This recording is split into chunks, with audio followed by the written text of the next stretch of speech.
Hello friends, welcome back to the video. चलिए आज के इस वीडियो में देखते हैं कल हम बैंक निफ्टी को किस तरीके से प्लान कर सकते हैं ट्रेड करने का। सबसे पहले अगर हम देखें तो ये बैंक निफ्टी का वन डे चार्ट। अब इसमें अगर आप देखें तो ये वाला जो पॉइंट है ये आप देखेंगे कि ये रेजिस्टेंस जोन है।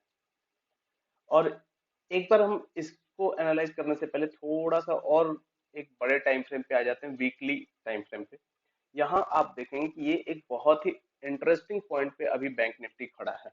हम देखें कि रेजिस्टेंस को यहाँ पे इसने ब्रेक किया था, लेकिन नेक्स्ट वीक ही ब्रेकडाउन आ गया और उसके बाद ये डाउनफॉल में आ गया। फिर यहाँ पे सेकंड अटेम्प्ट लिया गया, इसको टच करते ही मार्केट डाउनफॉल में आ गया। फिर यहाँ हम देख रहे हैं कि यहाँ इसने अटेम्प्ट किया और कॉन्टिन्यूअसली पिछले 3 वीक से इसी जोन में कंसोलिडेट हो रहा है। अब यहाँ हम देख रहे हैं कि ये पिछले 3 वीक से इस जोन में कंसोलिडेट हो रहा है। दैट मीन्स कि मार्केट एक बड़े मूवमेंट के लिए रेडी हो रहा है।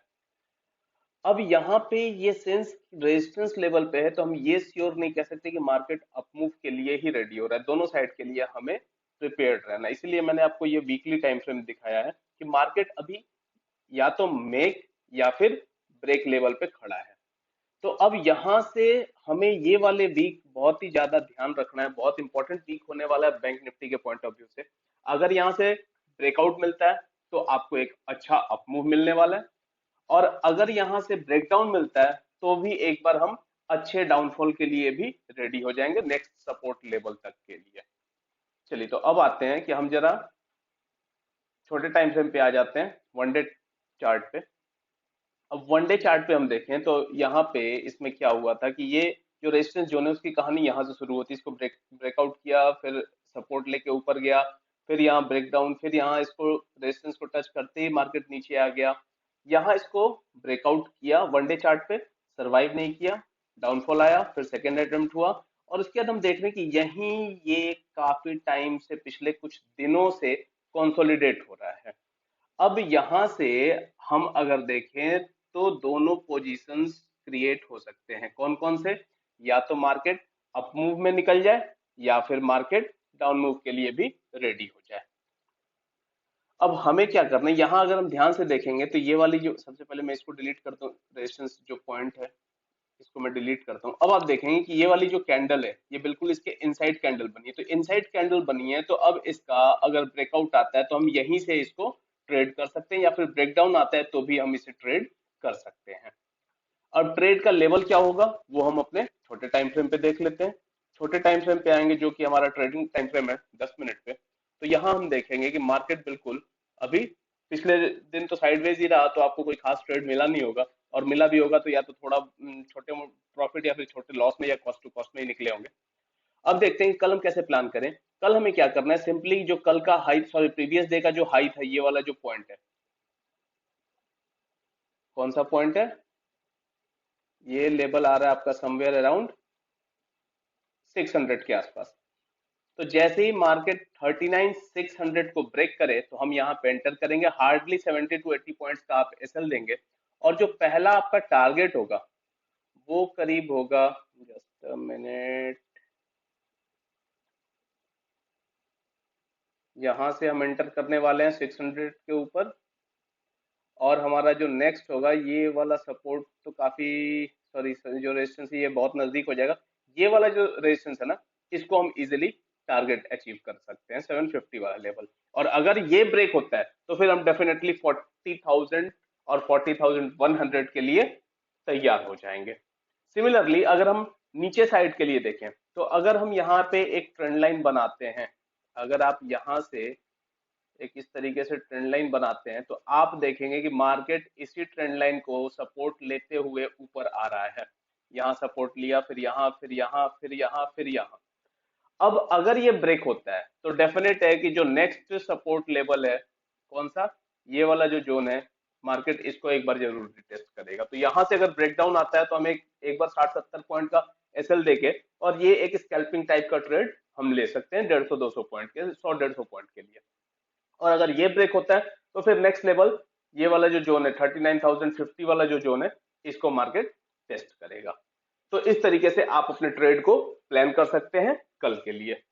और एक चीज और, जो मेरा प्रिडिक्शन है, मुझे ऐसा लग रहा है कि हो सकता है कि मार्केट अभी एक दो दिन थोड़ा सा वॉलेटाइल रहे, तो आप अपने एसएल को, रिस्क मैनेजमेंट को, मनी मैनेजमेंट को बिल्कुल ध्यान में रख के ही ट्रेड करेंगे।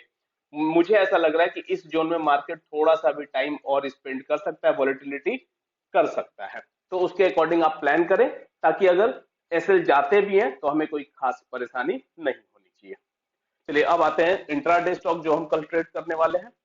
मैंने फिल्टर किया है कल के लिए हिंडाल्को। अगर आप हिंडाल्को को देखेंगे तो हिंडाल्को ने क्या किया है, पिछले कुछ टाइम से इसी जोन में, यहाँ पे एक बार हम अगर देखें तो बिल्कुल इस जोन में ये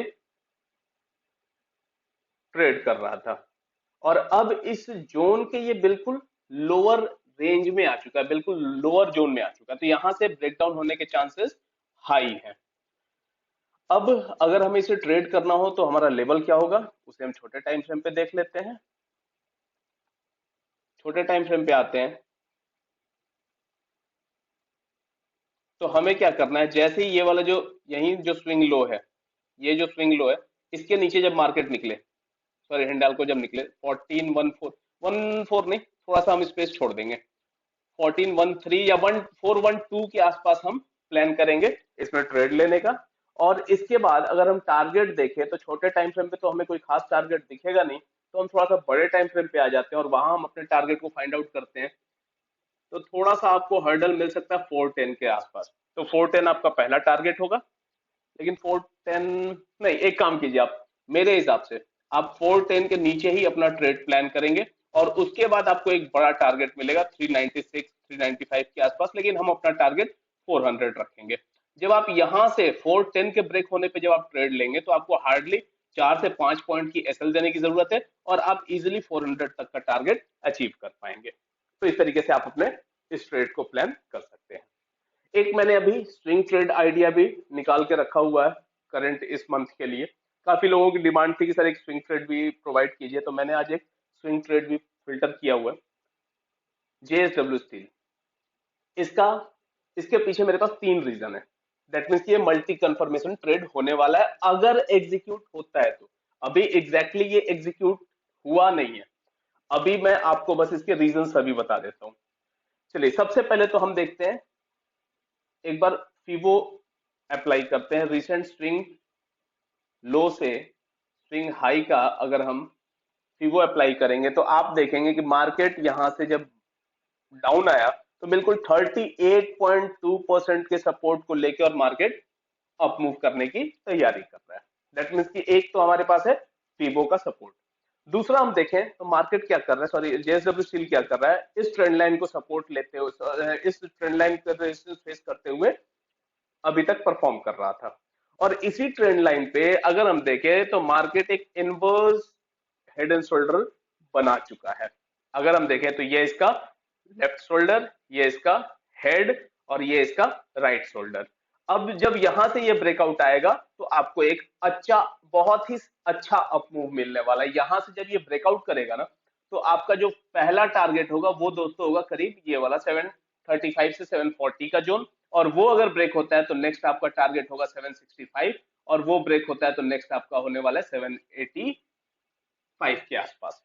तो इस तरीके से आप अपने इस ट्रेड को प्लान कर सकते हैं। इसमें एक और कंफर्मेशन मैं आपको दिखाऊं, वन डे चार्ट पे अगर आप देखेंगे तो ये वाला जो जोन है ना, ये एक बहुत ही मेजर सपोर्ट के तरह या फिर रेजिस्टेंस की तरह भी एक्ट करता रहा है। तो ये बिल्कुल उस लेवल पे है कि जहां से ब्रेकआउट आया तो एक बार इसका कंफर्मेशन, सॉरी ये वाला जो जोन है, ये रेजिस्टेंस जोन, इसका कंफर्मेशन है, इस ट्रेंड लाइन का कंफर्मेशन होगा, हेड एंड शोल्डर का कंफर्मेशन होगा, और फीबो का सपोर्ट हमारे पास ऑलरेडी है। तो अगर ये ट्रेड एग्जीक्यूट हो जाता है, हमारे इस लेवल को ब्रेक कर देता है, तो एक बहुत ही शानदार इसमें स्विंग ट्रेड बनने वाला है। इसमें आप कम से कम ये मान के चलिए कि अगर हम इसमें इस ट्रेड में एंटर करते हैं और हम अगर प्रॉपर टारगेट पे निकलते हैं, फर्स्ट टारगेट पे भी, तो कम से कम आपको 1 से 1.5 महीने का टाइम देना पड़ेगा। 1 महीने का तो टाइम कम से कम देना पड़ेगा, क्योंकि आप खुद देख रहे हैं कि यहाँ से अगर हम 680 के आसपास भी लेते हैं तो वहां से 740, एक अच्छा खासा आपको हैंडसम टारगेट मिलने वाला है। तो 1 महीने का प्लान कम से कम इस ट्रेड में आप करके चलेंगे। चलिए, तो इस तरीके से आप अपने ट्रेड्स को प्लान कीजिएगा। अगर आप हमारे चैनल पे नए हैं तो चैनल को सब्सक्राइब करना ना भूलें। कोई भी क्वेरी होती है कमेंट बॉक्स में ड्रॉप करें, अपने सभी दोस्तों के साथ इसे शेयर करें, लाइक करना ना भूलें। Okay, thank you.